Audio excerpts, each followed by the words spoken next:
Muy buenos días.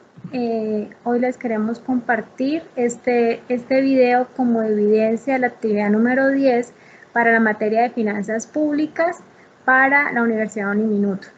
Mis compañeras y yo les queremos compartir, espera un momento, la voy a compartir acá pantalla.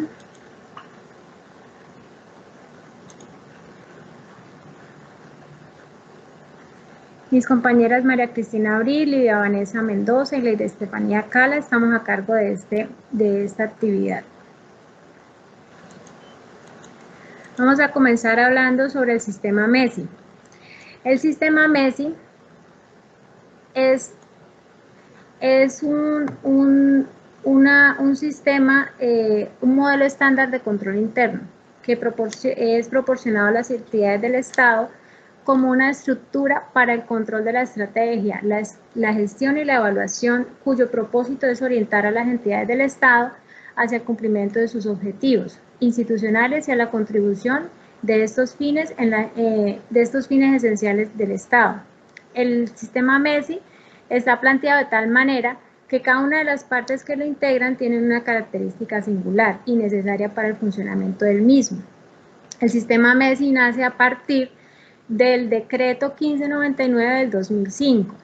En este decreto se adopta el modelo estándar de control interno para el Estado colombiano 1000-2005. Ese está basado conforme al artículo 5 de la Ley 87 del 93. La estructura del MESI. La estructura del MESI está compuesta de 3 módulos. El primer módulo, el módulo de planeación y gestión, que está compuesto por el talento humano, el direccionamiento estratégico y la administración del riesgo. Luego el módulo de evaluación y seguimiento. Este a su vez tiene tres pilares, que es la autoevaluación institucional, la auditoría interna y el plan de mejoramiento. Tiene un módulo transversal que cobija los anteriores 2 módulos, que es información y comunicación. Esos son los 3 módulos de los cuales está compuesto el MESI. Tenemos unos principios. Tenemos 3 principios bajo los cuales se rige el MESI. El primer principio nos habla de autocontrol. Este principio nos habla de la capacidad que tiene el servidor público para controlar su trabajo, sus tareas y detectar las observaciones y efectuar correctivos para el adecuado cumplimiento de los resultados que se esperan en el ejercicio de esas tareas. Todo con el fin de que sean cumplidos los principios establecidos en la Constitución política, el autocontrol. Luego nos rige a MESI el segundo principio, que es la autorregulación. Este ya nos habla de la capacidad institucional para aplicar de manera participativa al interior de las entidades los métodos y los procedimientos establecidos en la norma para poder implementar el sistema MESI bajo un entorno de integridad, eficiencia y transparencia en la actuación pública. Luego se nos habla del principio de la autogestión. Este principio nos habla de la capacidad institucional que debe tener todas las instituciones públicas para interpretar, coordinar, aplicar y evaluar de manera efectiva toda la normatividad en función, la función administrativa que le ha sido asignada por la Constitución, la ley y sus reglamentos. ¿Cuál es la importancia del MESI para las instituciones públicas? Entonces, el sistema MESI tiene una estructura que con su desarrollo permite la gestión de los procesos de las entidades públicas, mejora la calidad de la información financiera, económica, social y ambiental. en tanto que ello permite el manejo eficiente y eficaz de todos los recursos y además disminuye los niveles de corrupción que hasta antes de su aplicación se venían teniendo. La aplicación de este sistema proporciona una estructura sólida para el control de la estrategia, la gestión y la evaluación de las entidades del Estado. Su propósito es orientar hacia el cumplimiento de los objetivos institucionales y la contribución de estos a los fines esenciales del Estado.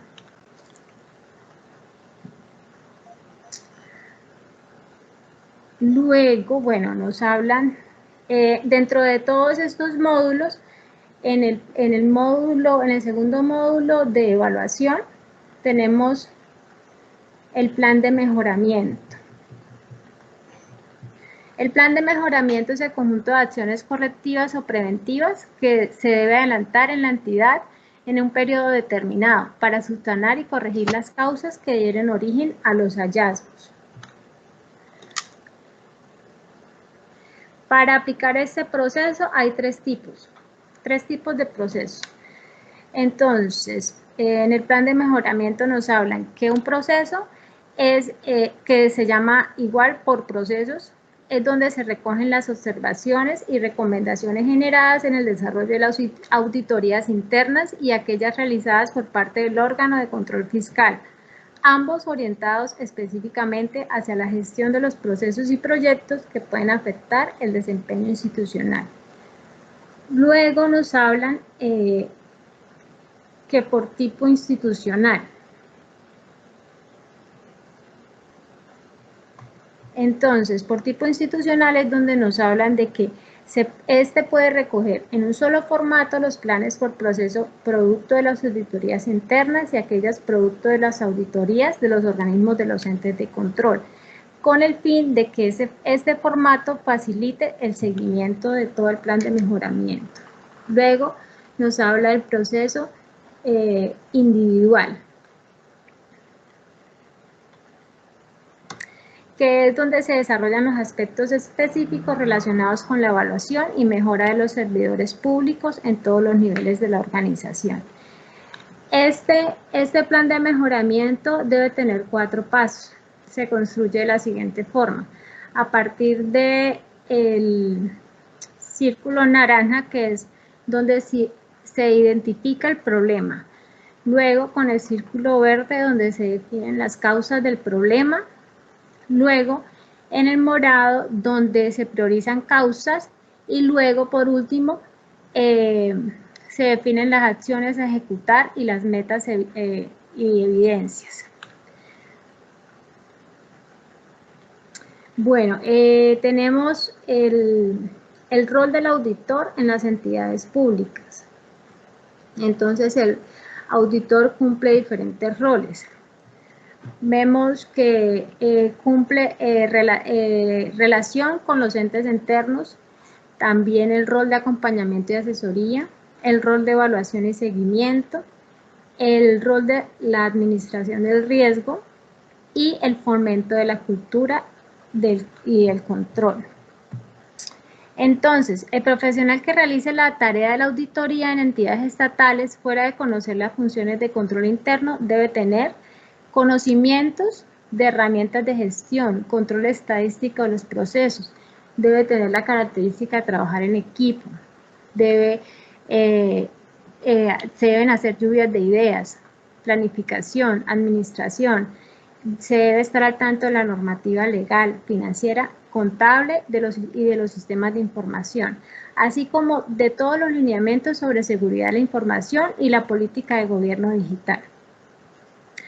Esto, junto con un conjunto de información relacionada con todos los procesos de las entidades públicas, son un punto esencial frente a toda la labor que debe hacer el auditor, ya que entrega elementos suficientes para la priorización y preparación de las auditorías.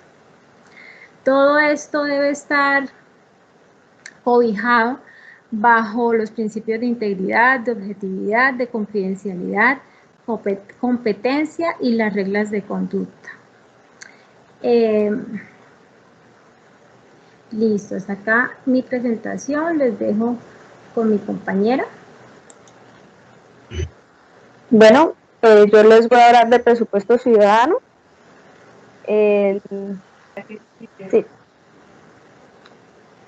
listo. El presupuesto ciudadano se presenta en forma sencilla, clara, transparente, una información integral, oportuna y útil para la ciudadanía y sobre todo para el gobierno. Invierte los recursos recaudados a través de los impuestos, ventas, préstamos o donaciones. Esto ocurre dentro del marco del presupuesto general de la nación. Este documento incluye el detalle del destino de dichos recursos públicos, sus beneficiarios y los principales sectores, conceptos que componen el presupuesto en Colombia. Ahí tenemos un cronograma, el cronograma presupuestal. Está dividido en 9, en cual se hace el primero, es el anteproyecto del presupuesto, que son las entidades del Ministerio de Hacienda y el Departamento Nacional de Planeación. Eso lo hace en la última semana de marzo. En el segundo, el anteproyecto de presupuesto lo hace el Ministerio de Hacienda y lo hace el Departamento Nacional de Planeación la primera semana de abril. Y lo envían al Congreso de la República. También hacen los comités. El comité está conformado por las entidades del Ministerio de Hacienda y el Departamento Nacional de Planeación, y eso está durante mayo y junio. El marco fiscal, mediante el plazo del Ministerio de Hacienda, lo presenta los resultados, los propósitos de la política fiscal con estimaciones del año en curso y los 10 siguientes al Congreso de la República antes del 15 de junio.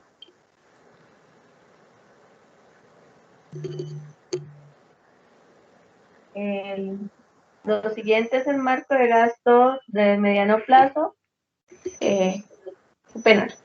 Lo siguiente, el quinto y el sexto es el marco de gasto de mediano plazo y el plan operativo de inversiones que lo realiza el Ministerio de Hacienda y el DNP y lo presentan ante el Congreso y el Consejo Nacional de Política Económica, COMPES, antes del 15 de julio. Luego tenemos el presupuesto general de la Nación, lo radica el Ministerio de Hacienda ante el Congreso de la República entre el 20 y el 29 de julio. Luego tenemos la aprobación del plan del presupuesto general, que el Congreso debe aprobarlo antes del 20 de octubre a la medianoche. Y pues ya al final es la ley de presupuesto que la sanciona el presidente antes del 31 de diciembre.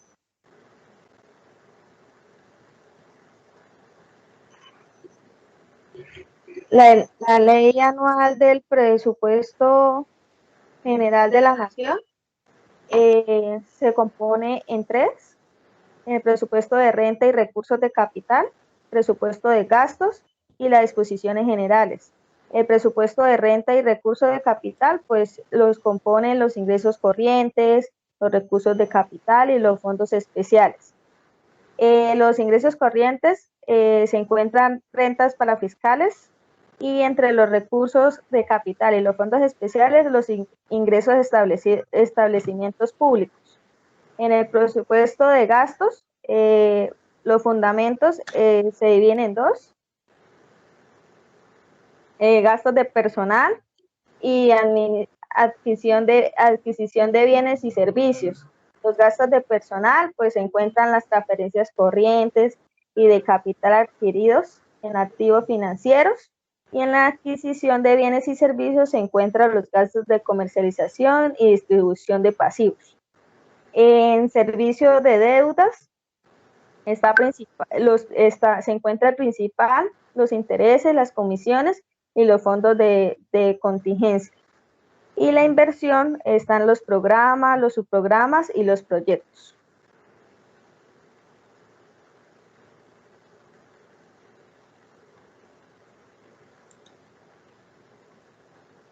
En esta cuarta diapositiva tenemos el presupuesto de ingresos 2020. Qué pena, compañeras, que se me olvida activar el micrófono. En la cuarta diapositiva tenemos el presupuesto de ingresos 2020. Está por valor de 271 billones de pesos, del cual el 59% corresponde a ingresos corrientes, el 30% ingresos de capital, el 6% establecimientos públicos, el 4% fondos especiales y el 1% a rentas para fiscal. ¿Me colaboras con la siguiente?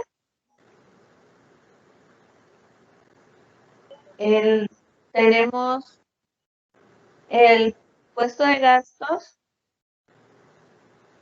que también es un total de 271 millones de pesos, conformado por el 62% en funcionamiento, el 18% en inversión y el 20% en deuda.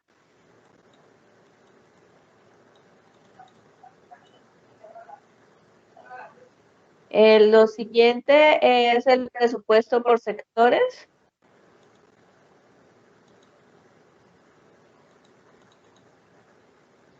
Primero tenemos el de los programas de gastos del año 2020. En infraestructura de transporte, 5,9 billones de pesos. Información técnica y superior con el SENA, el 3.9 millones de pesos. Subsidios de energía y gas, 2.3 billones de pesos. De cero a siempre y asistencia a la primera infancia tradicional, 4.4 billones de pesos. Del conflicto, 9.8 billones de pesos. En inversión del sector agropecuario, el 1.3 billones de pesos. Familias en acción, el 1.9 millones de pesos. Atención y ayuda humanitaria a víctimas, el 4 millones de pesos. Colombia Mayor, el 1.7 billones de pesos. En programas de alimentación escolar PAE, el 1.2 billones de pesos. Serpilo Paga más Generación E, igual, el 1.2 millones de pesos. Reconstrucción zonas afectadas por ola invernal, el 4 billones. Indemnización a víctimas del conflicto, el 1.1 billones de pesos. Acceso y uso a las TICs, el 7 billones de pesos. Programas de semilleros de propietarios, el 2 billones de pesos. Mi Casa Ya, que es la cuota inicial, el 6 billones de pesos. Y vivienda rural, el 0,2 billones de pesos.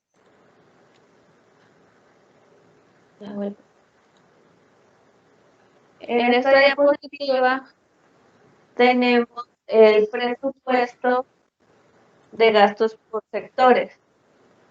Podemos observar que el sector que más tiene participación en el presupuesto es el sector de educación, con el 44,25 billones de pesos, una participación del 20,29% del presupuesto total sin deuda del presupuesto 2020. También podemos observar que el presupuesto de defensa y policía cuenta con un 16,22% de participación en el presupuesto, con un valor de 35 billones de pesos. También podemos observar que de los que menos tienen participación en el presupuesto 2020 es el sector de inteligencia e información estadística. Inteligencia con el 0,05%, 0,1 billón de pesos, y información estadística 0,23 con 0.5 billones de pesos. Y la parte de cultura, también que por porcentaje de participación es del 0,18%, o sea, son 0,4 millones de pesos.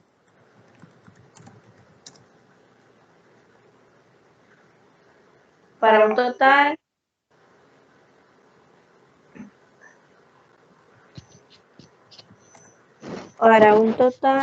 de 218 billones de pesos.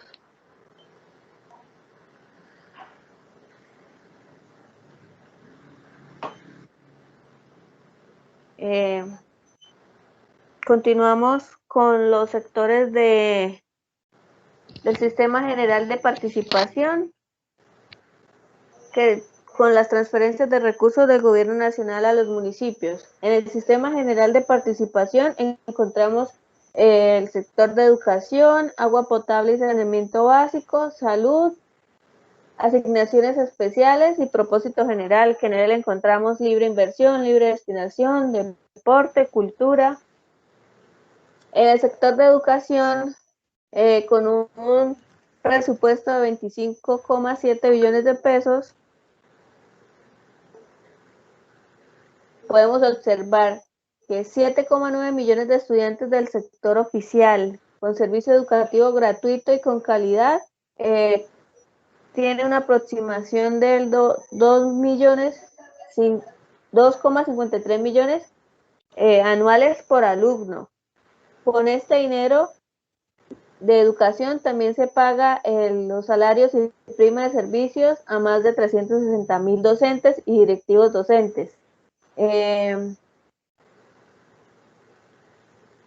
También en el sector de agua potable y saneamiento básico, con un presupuesto de 2,3 billones, con esto se cancelan los subsidios al servicio de acueducto, alcantarillado y aseo de aproximadamente 9,9 millones de hogares de bajos ingresos, tanto rurales como urbanos.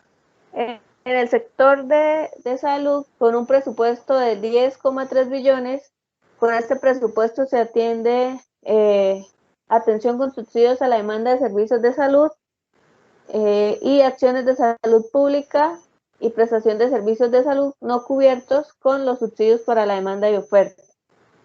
En las asignaciones especiales tenemos los recuerdos indígenas, alimentación escolar y municipios de la Ribera del Río Magdalena y el Pompet. En resguardos indígenas, con un presupuesto de 227,2 millones de pesos.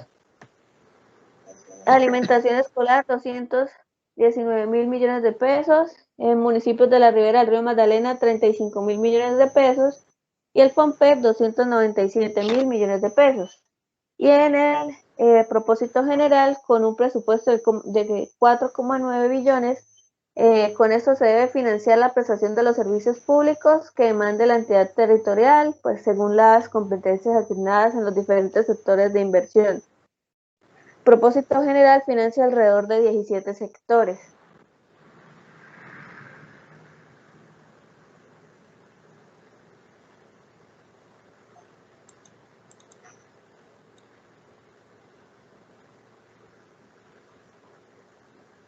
Ahora continuamos con el presupuesto del Sistema General de Regalías.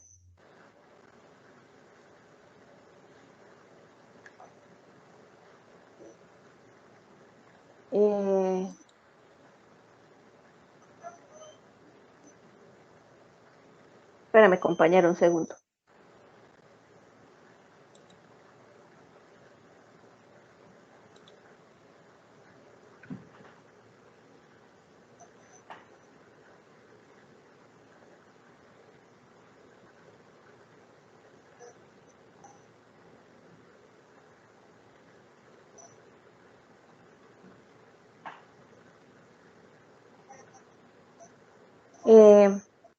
La reforma del Sistema General de Regalías, SGR, se creó mediante el Acto Legislativo 05 de 2011 y se reglamentó con la Ley 1530 del 2012. está basada en el principio de descentralización y de autonomía de las entidades territoriales, que busca una distribución más equitativa, garantizando el uso de los recursos con eficiencia y prioridad.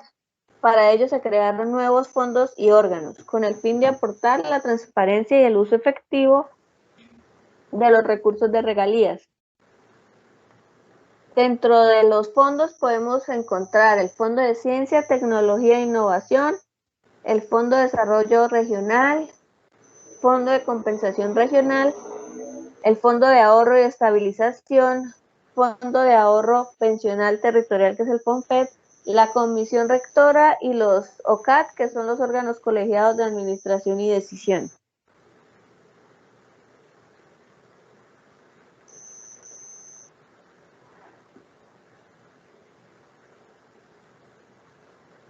Si quieres, sigue con la siguiente diapositiva.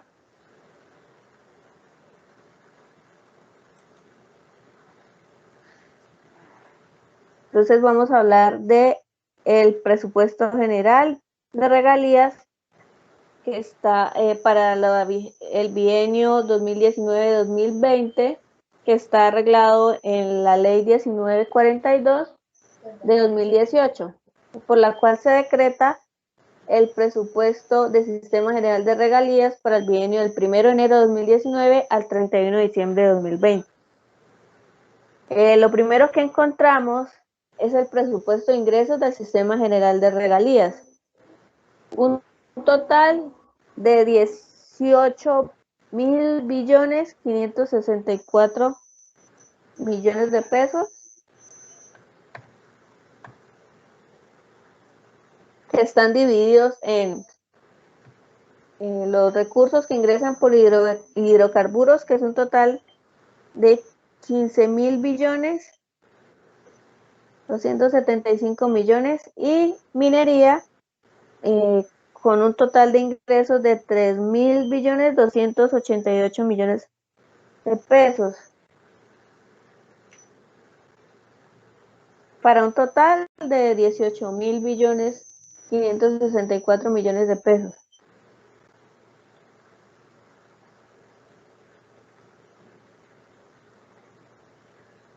Ahora encontramos el presupuesto de gastos del Sistema General de Regalías, que también tiene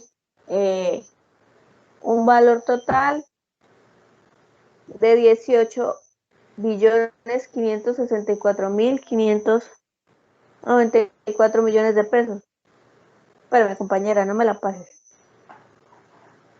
Aquí, entonces, estos primero están, podemos encontrar los gastos de administración del Sistema General de Regalías por 928.000 millones de pesos, que están divididos en fiscalización de la exploración y explotación de los yacimientos, con un total de 371.291 millones de pesos.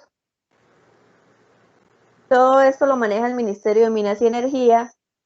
La parte del sistema de monitoreo, seguimiento, control y evaluación, con un total de 185.000 millones de pesos, que lo maneja el Departamento Nacional de Planeación y la Contraloría General de la Nación, cada una con un presupuesto total de 92.822 millones de pesos. Y el funcionamiento del Sistema General de Regalías, con la Comisión Rectora, con un presupuesto de 371.291 millones de pesos. Ahora, tenemos el presupuesto de las asignaciones a los fondos y beneficiarios del Sistema General de Regalías, que nosotros lo sacamos solo con la parte de Santander, cada uno de los fondos. Entonces, tenemos primero que todo el Fondo de Ciencia y Tecnología, con un total de 51.691 millones de pesos. El desarrollo regional, con asignaciones directas por 124.000 millones de pesos. La parte de proyectos regionales, que es el 60%, son 50.194 millones de pesos, y los locales, que es el 40%, son 69.057 millones de pesos. El Fondo de Ahorro y Estabilización, con un total de 103.944 millones de pesos. El ahorro pensional territorial, con 46.000 millones de pesos, que está dividido en el departamento y los municipios. El departamento con 28.443 millones de pesos y los municipios con 17.861 millones de pesos. Luego tenemos también lo que recibe regalías directas por compensación, que para el departamento de Santander son 124.000 millones de pesos, y para la CAS son 7 millones de pesos. Ahí me quedó mal al pasarla, me toca corregirla, no sé por qué. Yo se la corrijo porque son 7 millones de pesos, 7.500.000. No sé por qué se me copió una cifra del otro lado. Sí, compañera. Ahora, pues voy a hablar sobre las modalidades de contratación estatal y empezamos con la licitación pública. De acuerdo con la Ley 80 de 1993, la licitación pública es el procedimiento mediante el cual la entidad estatal formula públicamente una convocatoria para que en igualdad de oportunidades los interesados presenten ofertas y seleccionen entre ellas la más favorable. Salvo norma especial, la licitación pública es la modalidad de selección general, es decir, se aplica en todos los casos que no tengan otra modalidad asignada. El criterio de evaluación pondera criterios técnicos, o sea, es decir, calidad y economía, y se otorga un puntaje para apoyo de la industria nacional. La mínima cuantía. La modalidad de selección de mínima cuantía es un procedimiento sencillo y rápido para escoger al contratista en la adquisición de bienes, obras y servicios cuyo valor no exceda el 10% de la menor cuantía en las entidades estatales. Esta modalidad de selección tiene menos formalidades que las demás y tiene unas características especiales. La modalidad de selección de mínima cuantía es aplicable a todos los objetos de contratación cuando el presupuesto oficial del contrato sea inferior o igual a la mínima cuantía de la entidad estatal, sin importar la naturaleza del contrato. Su criterio de evaluación establece el precio como único factor de evaluación. Con la mínima cuantía no se asigna ningún puntaje. Ahora continuamos con el concurso de méritos. El concurso de méritos es una modalidad de selección en la cual se elige el contratista en razón de la mayor capacidad técnica, científica, cultural o artística, con el fin de escoger la persona más idónea para la realización del objeto contractual. Según la Ley 1150/2007, corresponde a la modalidad prevista para la selección de consultores de proyectos, o en la que se podrán utilizar sistemas de concurso abierto o de precalificación. La conformación de la lista de precalificados se hará mediante convocatoria pública, permitiéndose establecer listas limitadas de oferentes, utilizando para el efecto, entre otros, criterios de experiencia, capacidad intelectual y de organización de los proponentes según sea el caso. En este, el criterio de evaluación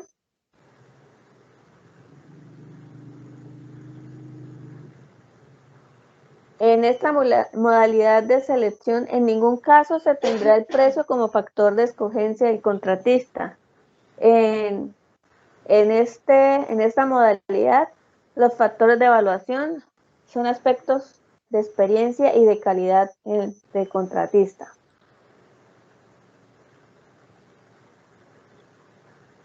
Ahora seguimos con la modalidad de selección abreviada.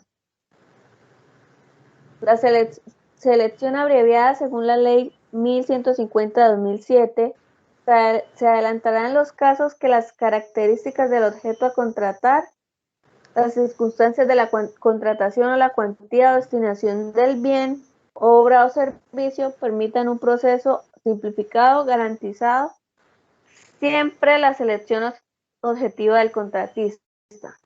Se han determinado ciertos causales.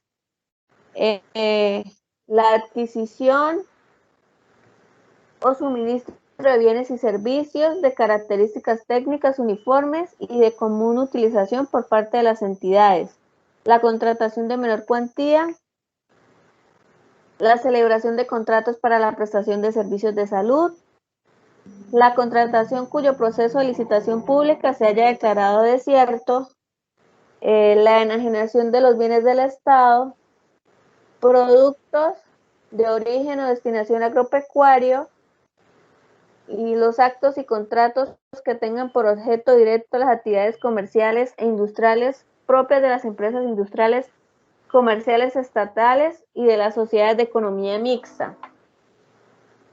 Y contratos de las entidades cuyo objeto sea protección de personas amenazadas, programas de desmovilización y reincorporación a la vida, incluida la atención de los respectivos grupos familiares, programas de atención a población desplazada, programas de protección de derechos humanos, de grupos de personas habitantes de la calle, niños y niñas jóvenes involucrados en grupos juveniles que hayan incurrido en conductas contra el patrimonio económico, población en alto grado de vulnerabilidad,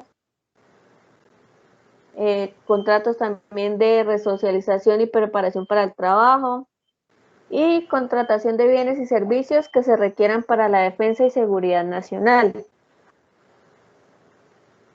El criterio de evaluación en la entidad para esta modalidad se evalúan los criterios de precio y calidad. Para el caso de la adquisición de bienes o servicios de condiciones técnicas uniformes, solo se tendrá en cuenta el precio.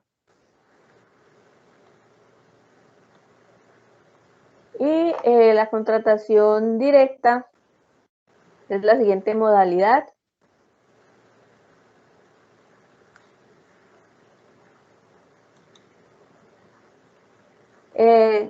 La contratación directa es un mecanismo de selección del contratista, el cual opera en los supuestos enunciados en el numeral 4, en el artículo 2 de la ley 1150/2007, los cuales son empréstitos interadministrativos, con excepción del contrato de seguro, para la prestación de servicios profesionales o para la ejecución de trabajos artísticos que solo puedan encomendarse a determinadas personas naturales o jurídicas, o para el desarrollo directo de actividades científicas o tecnológicas. También se usa en arrendamientos o adquisiciones de inmuebles, para urgencia manifiesta, declaratoria de cierta la licitación o concurso. También cuando no se presente propuesta alguna o ninguna propuesta, se ajusta el pliego de condiciones o términos de referencia en general cuando falte la voluntad de participación, para bienes y servicios que se requieran para la defensa y seguridad nacional, también cuando no exista pluralidad de oferentes, y también cuando son productos de origen o destinación agropecuaria que se ofrezcan en las bolsas de productos legalmente constituidas. Los criterios de evaluación de la contratación directa, esto ya es muy simple. La entidad contrata con quien considere cumple con sus expectativas.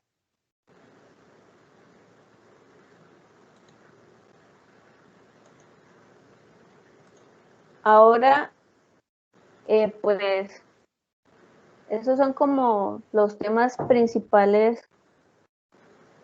que tuvimos en esta clase de finanzas públicas. Creo que el conocimiento que hemos recibido ha sido abundante, también ha sido claro, hemos aprendido pues, a lo largo de este semestre cosas importantes sobre las finanzas públicas, sobre el Estado y ya.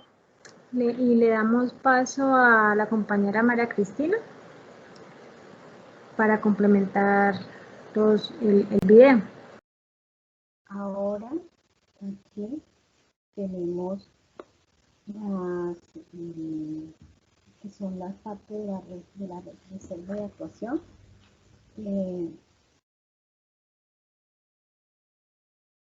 También se puede evidenciar que hay una alta participación en este contrato.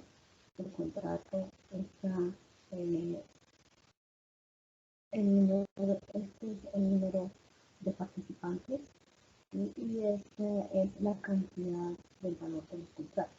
Podemos evidenciar que también hay una alta participación de parte de la alcaldía municipal y de parte también de los oferentes que estén interesados en estos tipos de contratación.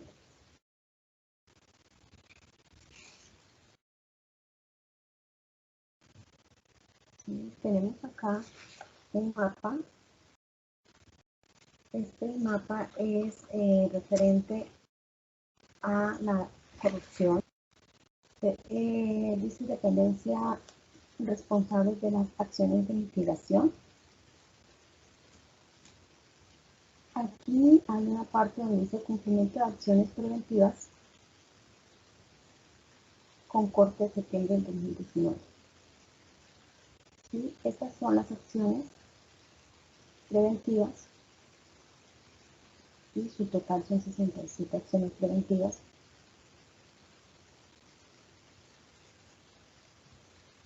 Este es el avance que ha tenido y estos son los periodos en los cuales se ha podido desarrollar este tipo de avances.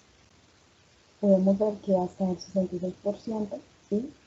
Una parte de Secretaría de Administración en un alto porcentaje de acciones realizadas. ¿Sí? Este es, como les decía, es un mapa de riesgos. Este lo ofrece la Alcaldía de Bucaramanga en el corte de octubre del 2019, donde pudo obtener estos resultados. Hay un cumplimiento del 37% con respecto a la mitigación de riesgos y cumplimiento está al 100%. Adicionalmente, hay 9 acciones en las cuales presentaron un avance del 67% y un 99% superando lo óptimo reportado. Esto quiere decir que es un hallazgo positivo. Positivo para la alcaldía, porque también genera transparencia en este proceso. Podemos también evidenciar que de estas 33 acciones que hay acá, preventivas con un cumplimiento, han ingresado 236.000 contratistas y han realizado 24 posesiones, lo que muestra un indicador un poco bajo en el manejo pues, de esta evaluación.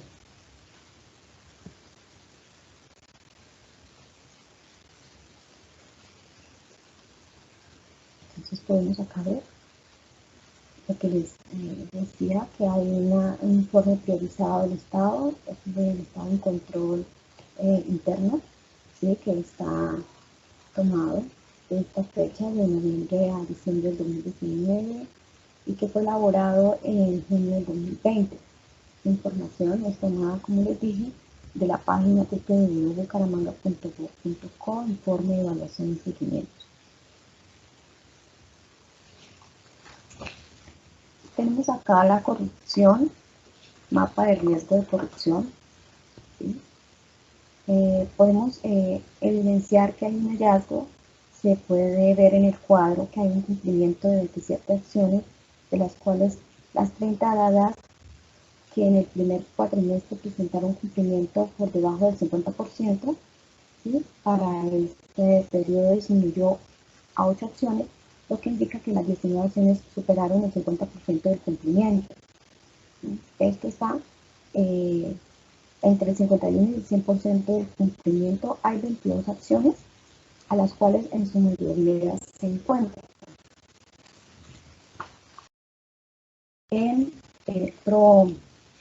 con un cumplimiento proporcional al tiempo transcurrido de la vigencia.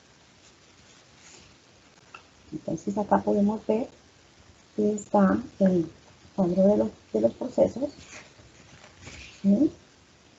El cuadro de los procesos, y dentro de estos procesos que podemos observar, ¿sí? Está un proceso de control disciplinario, el proceso de gestión de las TIC, el proceso de gestión de servicios de educación pública y el proceso de gestión de talento humano.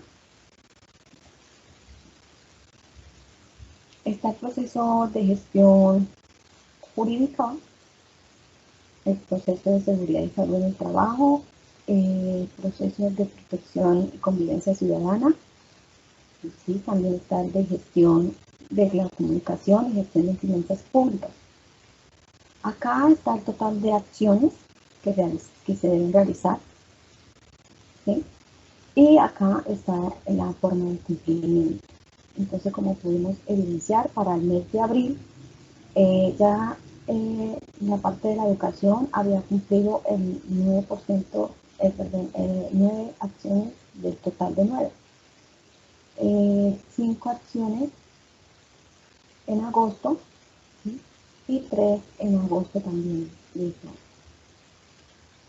Aquí podemos ver que el cumplimiento para el segundo periodo, que es del 51, perdón, del siguiente porcentaje, que es del 51 al 99%, ¿sí? Ha habido un cumplimiento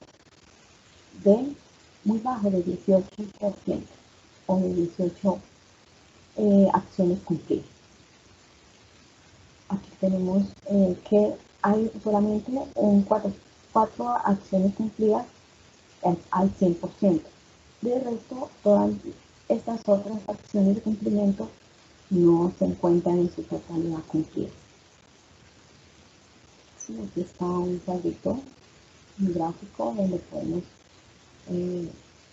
analizar un poco más con respecto a este mapa de riesgos de corrupción. En algunos casos, pues, podemos apreciar que en la gestión de las TIC, que se encuentra en el proceso de innovación, porque actualmente se están generando muchos procesos basados en la información de las TIC, y pues mucha capacitación, la gente recibe capacitaciones con referente al manejo de las TIC, ya que la tecnología de la información es la que actualmente podemos encontrar, y que haya una buena participación de las personas que pueden también adquirir beneficios por parte del departamento. Bueno, aquí hay un plan de anticorrupción. Este plan de anticorrupción se basa más que todo dentro de los procesos. Podemos ver que hay unos porcentajes que tienen un cumplimiento del 100%. ¿Sí? Este cumplimiento del 100% hace referencia, ¿sí?, a los meses de abril hasta el mes de agosto. ¿Sí? Podemos ver que hay un cumplimiento, ¿sí?, de la supervisión, de la auditoría de anticorrupción administración o de la que está pendiente que todos los procesos se realicen transparentemente, se pudo hacer hallazgo de esta información y más que todo es basado como en la parte de la revisión de cuentas. ¿Sí? Dentro de este resultado está la parte de las estrategias y del componente de gestión de riesgo. ¿Sí? Allí podemos ver que hay varios indicadores de porcentajes acumulados, ¿no? A excepción de la cantidad de socialización de la política administrativa del riesgo a través de las inducciones o reducciones al personal de la entidad. Podemos ver acá. Se han encontrado hallazgos en oficinas donde la trazabilidad y cumplimiento de los servidores capacitados es un corte de 1 de mayo a 31 de agosto, como vemos acá, está de abril a agosto del 2019, ¿sí? Y podemos observar que hay en este cuadro algunos que han cumplido en su totalidad los procesos y han sido en su mayoría positivos para la alcaldía de Bucaramanga. ¿Sí? Entonces acá dice que hay con este componente de riesgo, ¿sí? Que está compilado la información y que pues es tomada a esta fecha, como lo fija el 31 de agosto del 2019. Muchas gracias.